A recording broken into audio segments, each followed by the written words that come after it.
I was indulging in some fish and chips at a street vendor when I ran into Charles Lloyd, a former classmate from my school days. He stared at me in surprise. "Emily Ashworth? You've been throwing quite a long tantrum this time. Have you finally come back to find Lance?" Lance Gray was the young master of my mother's employer's family and also my first love. We were supposed to go abroad to study together. But at our graduation party, someone drugged him. I rushed to save him, and in the heat of the moment, he suddenly came to his senses.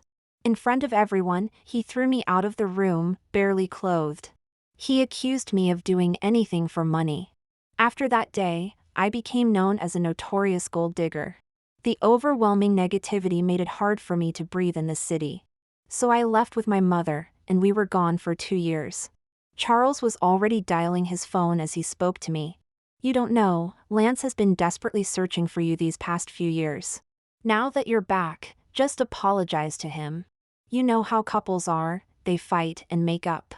Fight and make up? I laughed, and as he looked on in disbelief, I stood up. Gently patting my 6-month pregnant belly, I tilted my head and asked, "I'm about to have a baby. What's there to make up?" Ding! This novel reminds you to click the subscribe button in the bottom right corner to read the complete novel. Charles has been Lance's best friend since childhood. He's also been a witness to all the events of my relationship with Lance. From our awkward beginnings to our romantic involvement. He hastily hung up the phone. And after a moment, he stared at my belly in disbelief, whispering, "Oh no, this is really bad. You're pregnant behind his back?" I had snuck out tonight, with no intention of catching up further. I simply planned to leave. But he hurriedly came over to stop me, his face showing unconcealed anxiety. "Emily, Lance is even richer now than when you two broke up. He's now North City's most famous diamond bachelor. He even said that if you go back to him, he's willing to marry you, even without a prenup." His passionate voice gradually quietened as he saw my expressionless face. But in the end, he still managed to say one last thing. "Or, you could get rid of the baby, and I'll pretend I never saw you today?" My eyes turned cold as I mocked him. "If you and Lance are sick, go get treatment. Why come out here to bite people?" His face turned bright red, and he pointed at me, unable to utter a word for a long time. I had walked quite far when I finally heard him shout behind me. "Emily, why are you pretending? Weren't you the one desperate to get into Lance's bed back then? Get into bed." This label seemed to have been stuck on me from the very first day Lance and I started dating. Because Lance was a well-known rich kid in the city, while my mom was just a maid for his family. A wealthy young man and a maid's daughter. It seemed an odd match no matter how you looked at it. But Lance's love was quite open and passionate. They said I must have used underhanded means behind the scenes to make Lance fall for a maid's child. At that time, I was young and proud, and my self-esteem was everything to me. I only knew that I liked Lance, and Lance liked me too. So, I gritted my teeth, wanting to prove through my own efforts that I, Emily Ashworth, was worthy of Lance. I refused the supplementary credit card Lance offered me. I also never used his resources to pad my CV. From 18 to 22, this relationship that everyone disapproved of lasted for 4 whole years. I thought we would have many more 4-year periods together. Until the year we graduated, when the daughter of the Gray family's old friends came to North City for summer holiday. Staying with the Grays. Sophia Harrison was a proper upper-class young lady. She could play the harp, ride horses, and even do street dance. She was passionate and bright, possessing everything I had and didn't have. Many people began to intentionally or unintentionally mention in front of me that the Gray and Harrison families seemed to have had an informal engagement arrangement years ago. Sophia's trip back to North City was to meet Lance and get engaged. I was anxious and uneasy, and finally made up my mind to go to the equestrian club to find Lance. Every Saturday afternoon, he would ride there to relieve stress. But unusually, this time when I went to find him, he wasn't on the field. He was just leaning on the fence outside the arena, watching the center of the field with great interest. His eyes were sparkling. I followed his gaze. Sophia was flamboyantly wielding her riding crop in full equestrian gear. I stared at her for a while, then turned to look at Lance. He hadn't noticed my arrival, his gaze still following Sophia's figure. My slight unease suddenly turned into full-blown anxiety. I couldn't help but call his name. He paused when he saw me, then excitedly took my hand and told me how amazing Sophia's horsemanship was. Finally, he asked me, "Emily, do you want to try riding?" My face was burning, and I bit my lip as I replied that I didn't know how to ride. At that moment, the disappointment in his eyes almost killed me. That day, I had a tearful argument with Lance. He looked perplexed but still tried his best to explain to me.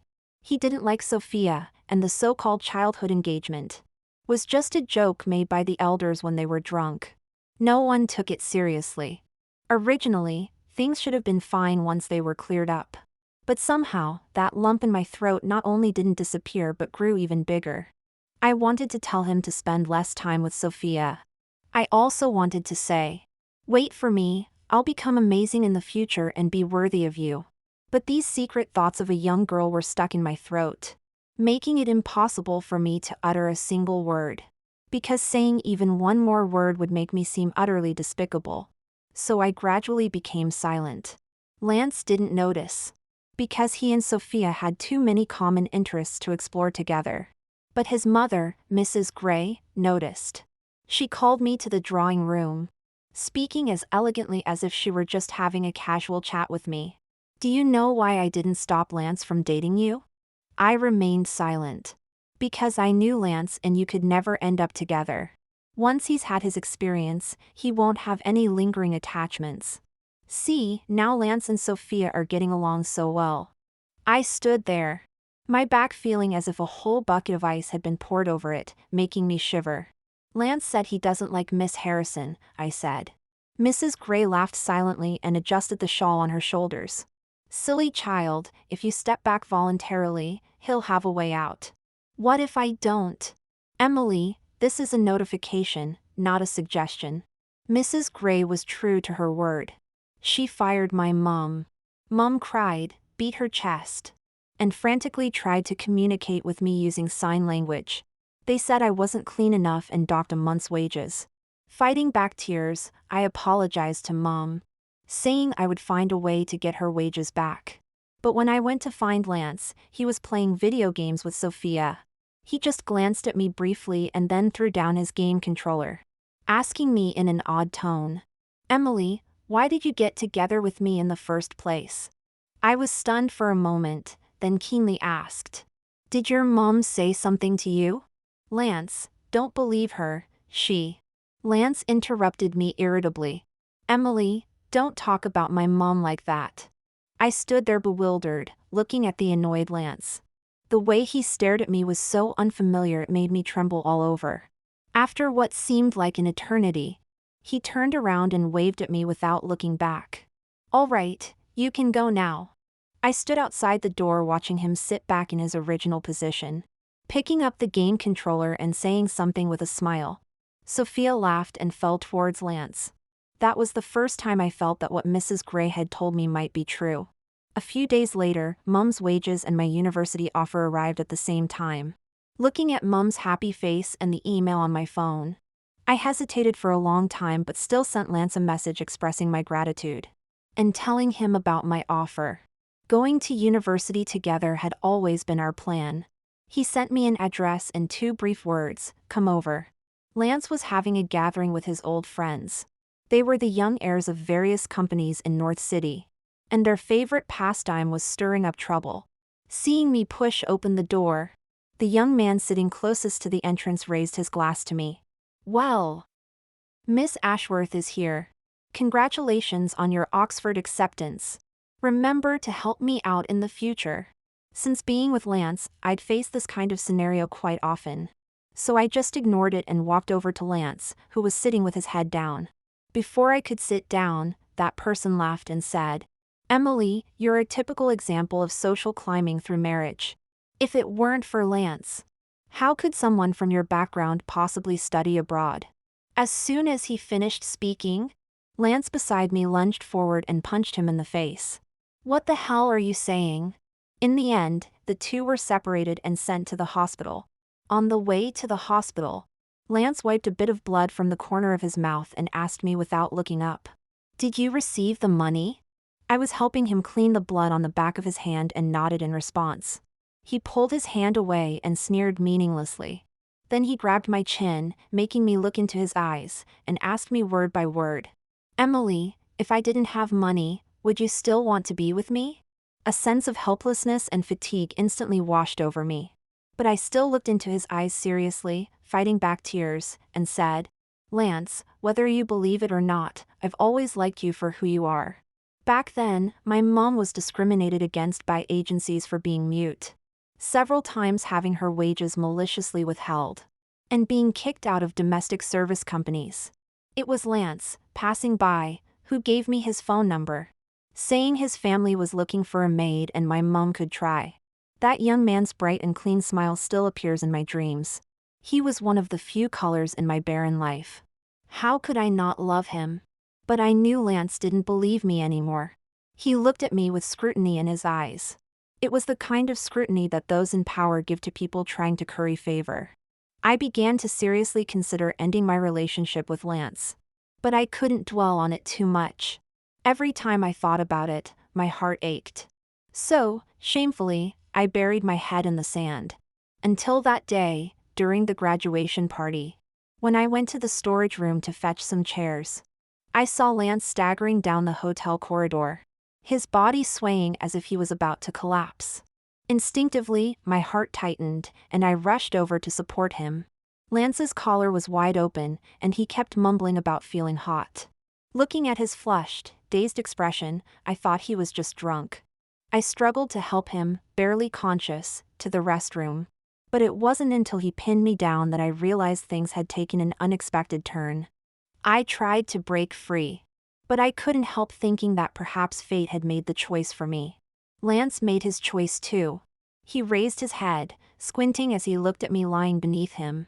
Emily. Ashworth? With trembling hands, I shakily wrapped my arms around his neck. But in the next second, I was yanked by the wrist and dragged to the floor. Lance held his head, looking at me sitting on the ground. Are you mad? Do you know what you're doing? You actually drugged me. I stared at him in shock, clutching my chest. Drugged you? No, I just saw you seemed drunk and about to fall, so I didn't finish, because I saw Lance's contemptuous, disdainful look. Go on, keep lying, Emily. When did you become like this? I held back tears, desperately trying to defend myself. It wasn't me, I didn't do anything, you can check the CCTV. His only response was silence and a cold, mocking face. My heart was almost frozen by this silence. Wiping away tears, I shakily said what I had wanted to say for a long time. Lance, let's break up. Lance, who had been silent, suddenly let out a cold laugh upon hearing this, forcefully pulling me up. Emily, you're something else, aren't you? Playing hard to get now? Is money that important to you? Fine. Before I could react, Lance dragged me towards the door, then opened it, and forcefully pushed me into the hallway. I was stunned, as were the students in the corridor. Within seconds, people started whistling. I curled up on the ground, shaking all over, desperately trying to cover myself with what little clothing I had left. Some of the onlookers even took out their phones to take photos. I could only plead with Lance through chattering teeth. Lance, don't do this, please, don't do this, give me something to wear. Lance sneered, his voice cold. Give you clothes?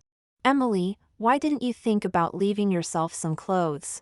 When you drugged me to climb into my bed? Isn't this the price you gold diggers have to pay to climb the social ladder? With these words, the crowd erupted in an uproar.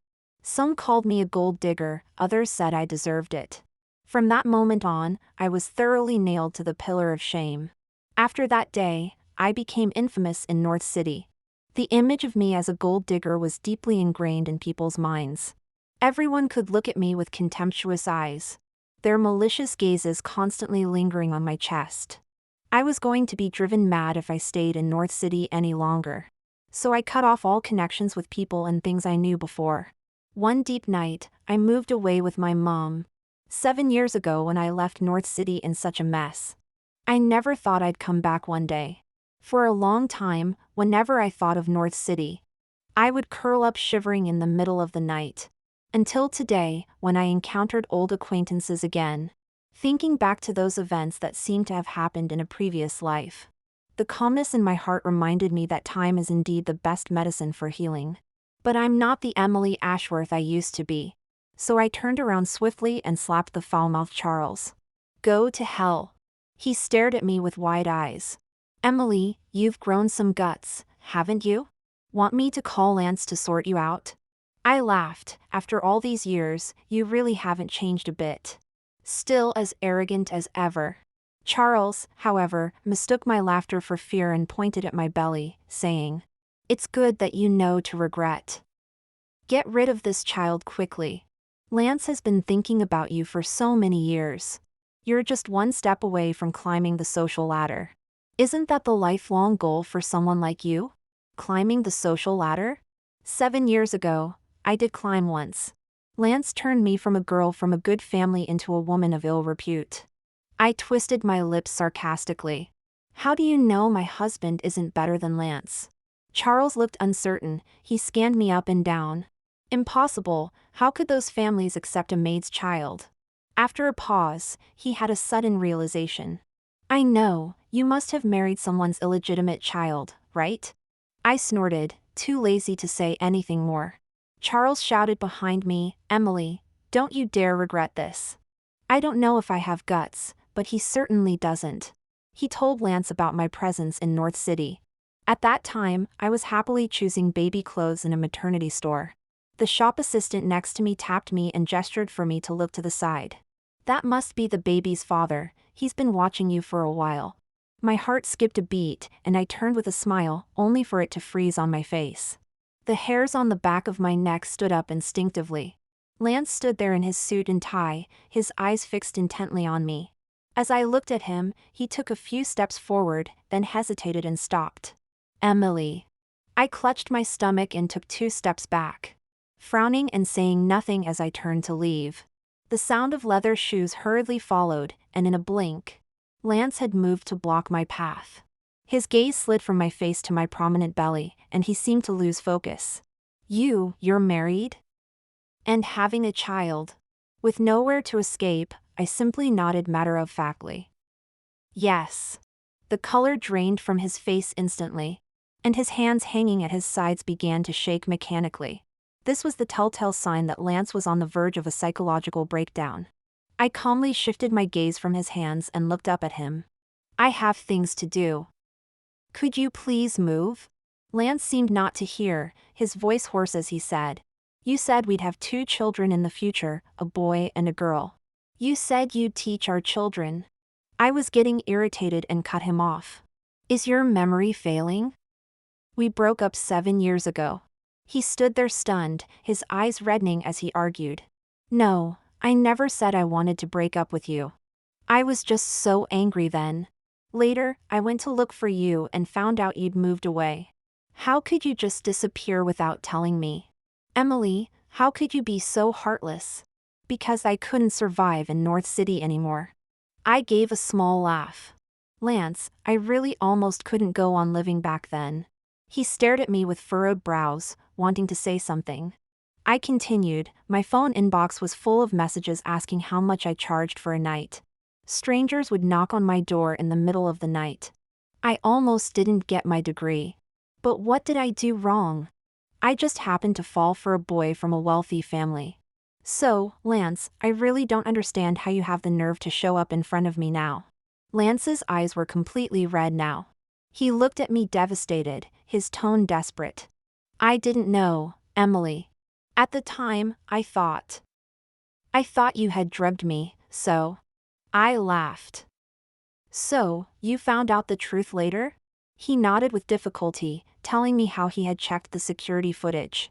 A month after I disappeared and caught the person who had drugged him. It was a junior from his society. I responded with an indifferent oh. It had been so long, the truth didn't matter anymore. But Lance didn't seem to think so. He stubbornly believed that if everyone apologized to me, all the harm I had suffered could be erased. Emily, I'll make it up to you. I can transfer some of my assets to you. Or whatever you want, cars, houses, jewelry. Just please forgive me. I lowered my eyes wearily, completely uninterested in what he was saying. Fine, just never appear in front of me again, and I'll forgive you. Lance was stunned, looking at me in disbelief. After a moment, he shook his head and reached out to hug me. I backed away warily, protecting my stomach. He froze, his eyes fixed on my belly beneath my hands. His voice was faint. The man you're having a child with, is he richer than me? Can he give you more than I can? I sneered, raising my head to look him sharply in the eye. He looked away awkwardly under my gaze. Lance, I don't know where you got the idea that I was with you for money. But I can say with a clear conscience that in the 4 years we were together, I never took advantage of you once. Seeing Lance's bewildered expression, a wave of disgust washed over me. I couldn't be bothered to say another word. This time, Lance didn't follow me. But his gaze remained fixed on my back as I walked away. Lance seemed determined to pursue me relentlessly. He often stood outside my flat all night, like a heartbroken character from a melodrama. He didn't do anything, just stared at me with a lost and forlorn expression day after day. As time went on, the neighbors in the building started giving me strange looks. I was terrified of going through what happened 7 years ago all over again. After some thought, I went downstairs and approached Lance. He looked at me with a hint of excitement. I took a deep breath and said with forced composure, "Please stop coming here.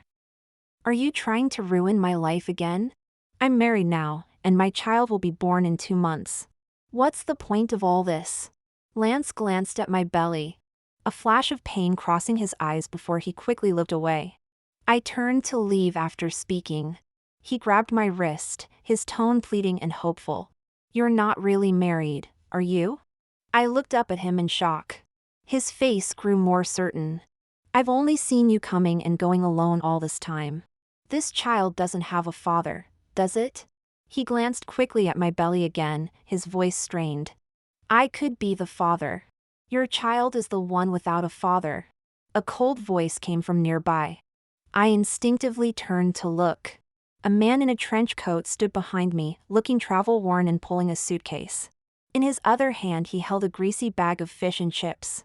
If looks could kill, Lance would have died 1,000 deaths by now. Alan glared coldly at Lance, his dangerous expression softening as he turned to me, "Emily." I pulled away from Lance's grip and ran towards Alan, my eyes welling up with tears. "What took you so long to come back?" Lance had been guarding my building like a madman every day. And I couldn't move easily in my condition. Alan took a few quick steps to catch me, first patting my back gently, then handing me the paper bag of fish and chips. "Don't eat too much." Finally, he looked over my shoulder at the stunned Lance. "Mr. Gray? Coveting another man's wife and child is hardly the behavior of a decent person." Lance's face turned pale. He looked at me in panic, his eyes pleading. I nodded in agreement. Indeed, it's morally bankrupt and shows a complete lack of principles. He looked as if he'd been punched in the gut, his whole being seeming to crumble. But the proud young master he'd always been couldn't tolerate such mockery. He turned to Alan, barely mustering some bravado. "Who do you think you are? Emily's about to give birth and you haven't been by her side. What kind of life can you provide for Emily and the child? Take away fish and chips?" Alan frowned slightly, his eyes full of apology as he looked at me. "I'm sorry, has it been very difficult for you lately?" "I haven't been a good husband." I couldn't bear to see him upset and blaming himself, so I quickly hugged him. "What are you saying? You've been away for legitimate reasons, it's not like some others." Lance stood there, face ashen, unable to speak. Looking at the face I once dreamed of, I now felt only disgust. My expression hardened as I said, "What right do you have to criticize him? Do you have any idea how much support he gave me during those years abroad? And you? You talk about devotion, but did you ever really try to find me? My university was just a street away from you. When I left North City years ago, I still chose to study abroad. Lance always assumed my studies depended entirely on him. But he never knew that all the universities I applied to offered me full scholarships. He never valued my efforts, so he trampled on them carelessly. During those years abroad, I even experienced a random shooting once. It was Alan, who happened to be sitting at the same table, who shielded me with his body. Don't come here again, you're truly bad luck. With that, I walked away arm in arm with Alan. Lance stood there in disarray, his gaze darting between Alan and me as we walked away together. But he had no right to call out to me anymore. Now, he was the outsider in my life. After returning home, Alan was visibly dejected by Lance's provocation. He kept staring at my belly with a gloomy expression. I wiped the sauce from the corner of my mouth and stood up, gently pressing his face against my stomach. The baby's being good. Would you like to talk to them?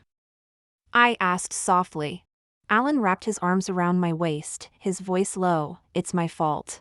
He had been away from home for a long time due to a secret experiment, not by choice. I couldn't resist teasing him a bit. So, do you think Lance is better and want to push me towards him? Alan's face turned bright red, as if triggered. He's not worthy of you. I sighed, stroking his head. It's been 7 years. I don't know what he's on about. Back then, he suspected I was with him for his money and pushed me away so decisively. Now he seems to be hoping I'd be interested in his wealth. It's laughable, really. After that day, Lance didn't appear before me again. Alan, however, kept working on something mysterious. One day, he handed me an evening gown, saying he wanted to take me to a gala. I stood outside the familiar mansion with mixed feelings, looking at Alan. The gala you mentioned is attending the Gray family's party? Alan adjusted his tie, his expression as serious as a rooster about to enter a cockfight. Emily, today you're invited as the most honored guest. I was completely baffled. Until I saw Mr. and Mrs. Gray hurrying over from a distance. After years apart, Mrs. Gray wore an elegant shawl, as graceful as ever. However, her perfect smile faltered for a second when she glimpsed me. She then very naturally averted her gaze as if she hadn't seen me. Mr. Gray extended his hand to shake Alan's, his tone very polite. Professor Watson, what a rare guest. Thank you for gracing us with your presence. Alan returned the handshake and then smoothly introduced me. This is my wife, Emily Ashworth. Mr. Gray didn't recognize me and extended his hand to me amiably. Mrs. Watson. Alan gently corrected him. My wife is also an excellent scholar. She doesn't use my surname. Mr. Gray smiled and shook his head. Of course, Professor Watson, Miss Ashworth, please come in. As I stepped into the Grays' mansion, both familiar and strange, I felt a bit dazed. The events that had happened here before, whether moments of insecurity or pain, now seemed like a lifetime ago. Alan's warm hand rested on my lower back as he leaned in to whisper. Smile, love. Let those who don't like you see that they can't bring you down. I burst out laughing, my eyes instinctively glancing towards Mrs. Gray ahead of us. Sure enough, that flawless face betrayed a hint of barely suppressed displeasure. Having to treat someone she had always looked down upon as an equal guest must be hard to swallow. I must admit, though, it felt incredibly satisfying. That satisfaction reached its peak when I saw Lance's shocked expression. The smile on my face grew even wider. Mrs. Gray, who had been silent until now, abruptly spoke. Emily, it's been a long time. Mr. Gray, who had been introducing Lance, paused and turned to his wife. You know Miss Ashworth? Mrs. Gray adjusted the shawl on her shoulders, smiling warmly. Don't you remember? Miss Ashworth's mother worked as a maid in our house for a few years. She lowered her head, not seeing the suddenly awkward atmosphere around her, and continued. She was a pitiful woman, I believe she was deaf and mute. In the end, if it wasn't for her sticky fingers. Before she could finish, she belatedly covered her mouth, looking apologetic. Have I said too much? Alan responded expressionlessly. If you know you're talking too much, you should mind your own business. Mrs. Gray's face alternated between shades of red and white. Mr. Gray's expression wasn't much better. He glanced at his wife. Getting on in years, indeed her memory and mind aren't what they used to be. Lance, take your mother to the back garden for some fresh air. Lance, who had been silent since seeing me, said a hoarse sorry. and began to lead the shaken Mrs. Gray outside. The people around Alan and me quickly changed the subject. I heard Miss Ashworth has been invited by several laboratories since returning to the country. She's truly exceptional. Indeed, indeed. A mother who can raise such an outstanding child is truly admirable. I stood there, watching Lance and Mrs. Gray's retreating figures. For the first time, I truly appreciated the saying, "What goes around, comes around." I saw Sophia Harrison at the party. She looked exactly the same as before, still radiant. She came over with a champagne flute to exchange pleasantries. "I thought I'd never see you again in this lifetime." I tilted my head, pondering for a moment before saying, "I've crossed the class divide?" Sophia was stunned for a few seconds, then burst into laughter, clutching her stomach. "Lance and his mother must be furious to see you here with their classist views, aren't they? It's the 21st century." I always thought his mother was a bit off her rocker. I smiled but didn't respond further. Sophia hesitated for a few seconds, then leaned in and whispered, "Do you know why Lance suddenly thought you were with him for his money back then?" I scoffed. "His mother told him, I suppose." Sophia gave me a confirming look. "His mother made a video and an audio recording. The audio was edited with your voice, basically saying you were getting close to Lance to land a big fish. Once you married him, your life would change. His mother was afraid Lance wouldn't believe it, so she made a video too." Sophia's tone grew more scornful. "But Lance believed it just from hearing the audio." I was stunned for a few seconds, then shook my head with a bitter laugh. How ridiculous. He probably never trusted me from the start. And deep down, he always looked down on me. So, when Mrs. Gray threw out that audio, it immediately struck a chord in the hidden corners of his heart. He never thought to ask me about it, just sentenced me without a trial. "Why didn't you tell me?" Sophia and I turned around simultaneously. Lance stood there, his eyes red-rimmed, looking devastated. "Sophia, you knew all along. Why didn't you tell me?" A flash of embarrassment crossed Sophia's face. I sighed and moved to stand in front of her. "Lance, calm down. You chose not to believe me, not her.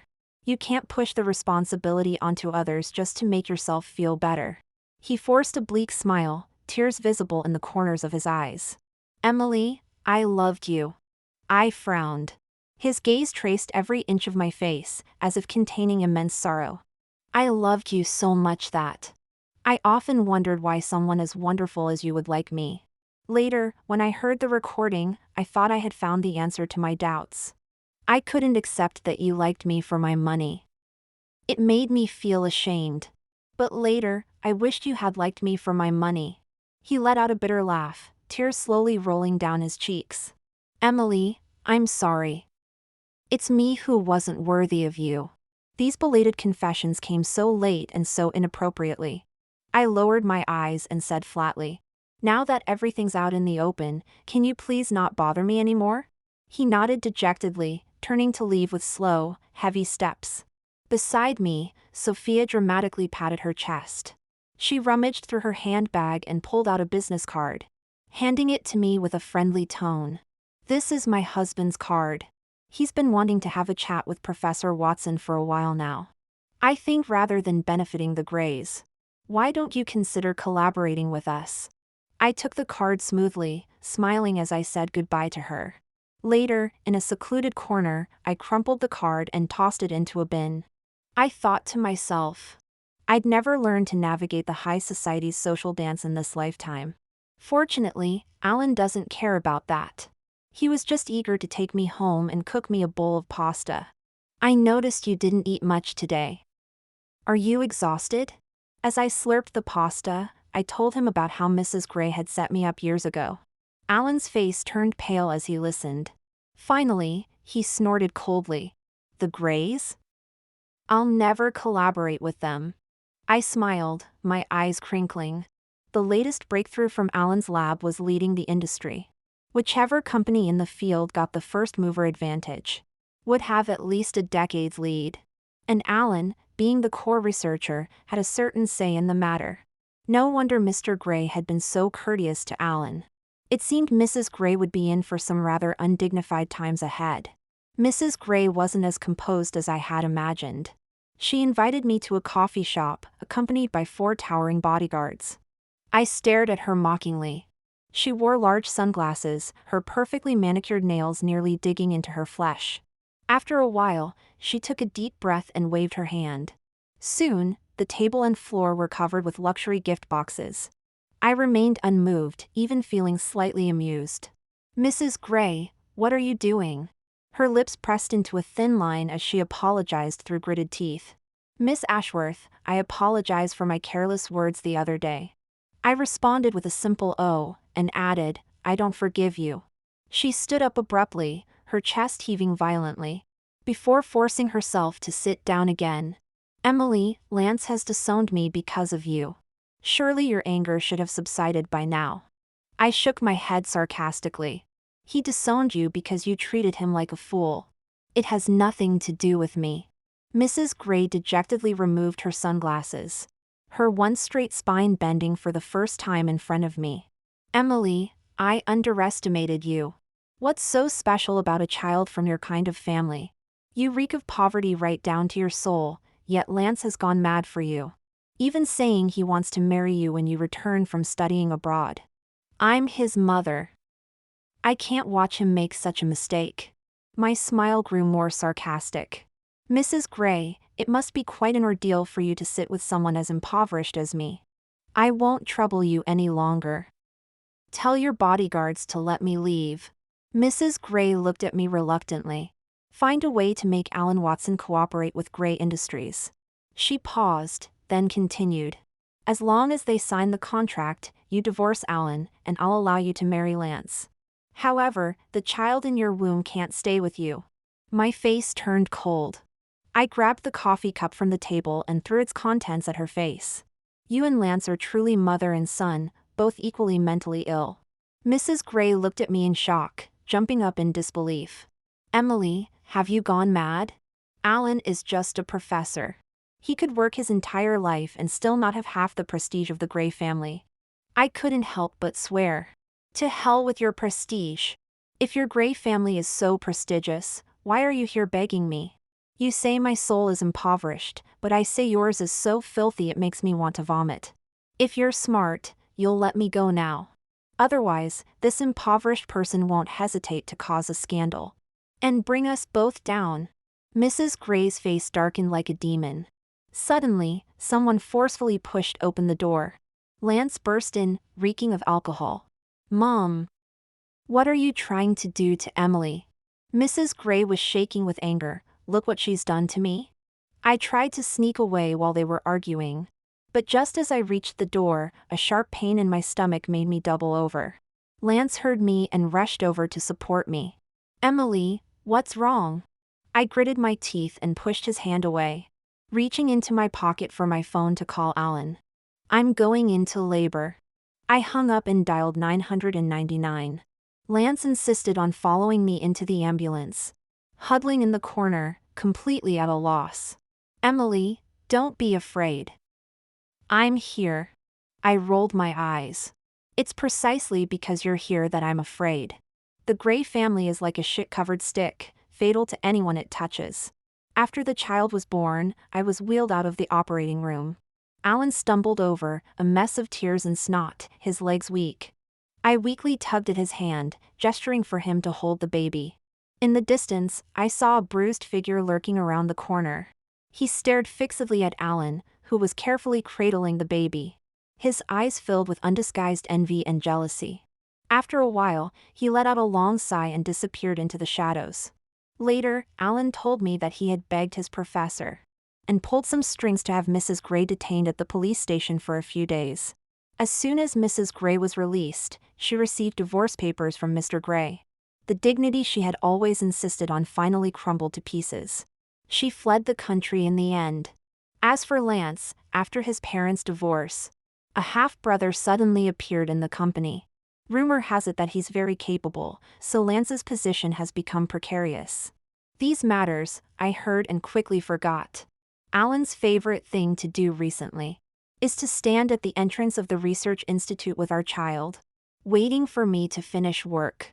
The two of them, one big and one small, press their faces together and look at me pitifully. I laugh, pinching their cheeks with each hand. All right, next time you let my flowers die, there'll be hell to pay. They both cheer immediately. Alan carries the child with one arm and puts the other around me as we walk. As we cross the street, I always feel like someone is watching me, and I instinctively turn my head. But I only see a car window slowly rising. Behind the window, a pair of eyes gaze enviously at the perfectly harmonious family of three.